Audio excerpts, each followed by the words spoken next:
Alexander Doctor, observed by to be seated at the.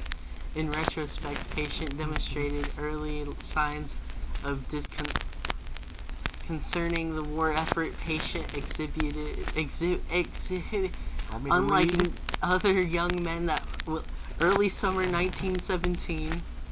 Patient doctor pictured by standing in front of a recruitment station in Baltimore, merely moments after enlisting, hesitant and reluctant to have done so. Mr. Doctor was now officially bound to. His facial expressions was shown us by a man even before his flight. Perhaps a dreamer, perhaps a man away from society. Summer 1917. Patient standing in front of the family's farmhouse alongside his ready in uniform and helmet. Patient was ready to join troop transport the following. Still reluctant, still unhappy to be heading to the front lines. Patient later clarified in life in Scotland was truly heaven. Front lines of Miss Summer 19. Patient is pictured here with a few members of his. Pictures here are Alfred Clark, patient doctor, Officer Davis, and Lewis Thompson. All of these men, except for Alexander, perished in the attack over no man's land. From letters obtained from families and the deceased, it was clear that Alexander was outside his platoon's liking. The only man Alexander remained on good terms was with Lewis Thompson.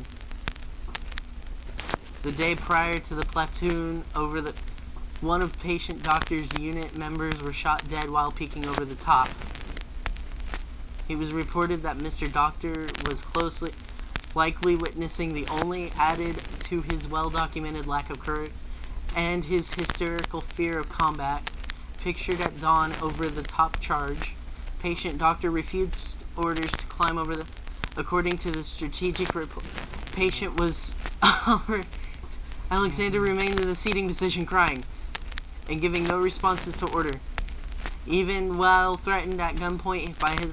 Eventually, Davis knocked the patient unconscious and followed his platoon in the charge leading to his death.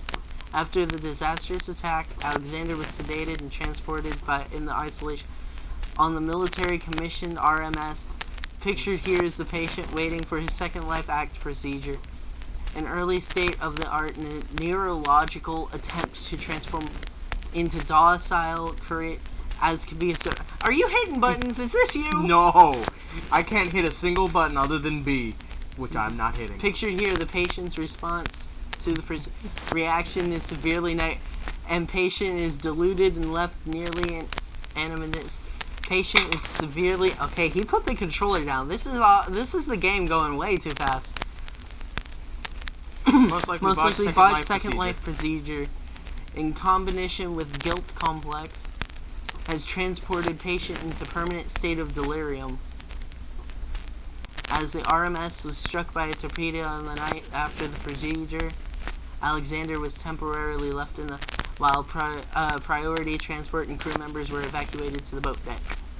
After the last lifeboat was prepared for departure, a small team was sent down to receive the last patient, Doctor.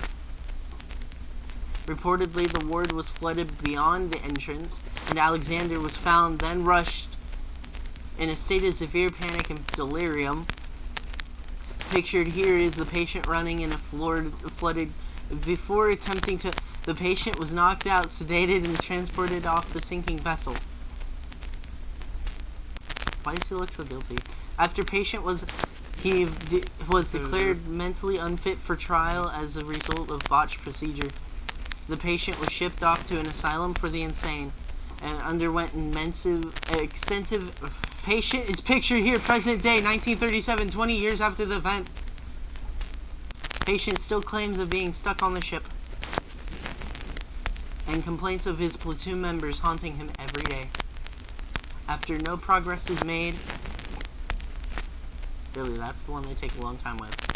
Alexander will remain in the asylum for his days to come. Well, that's a little upsetting. Is that it? I guess so. guess that is it.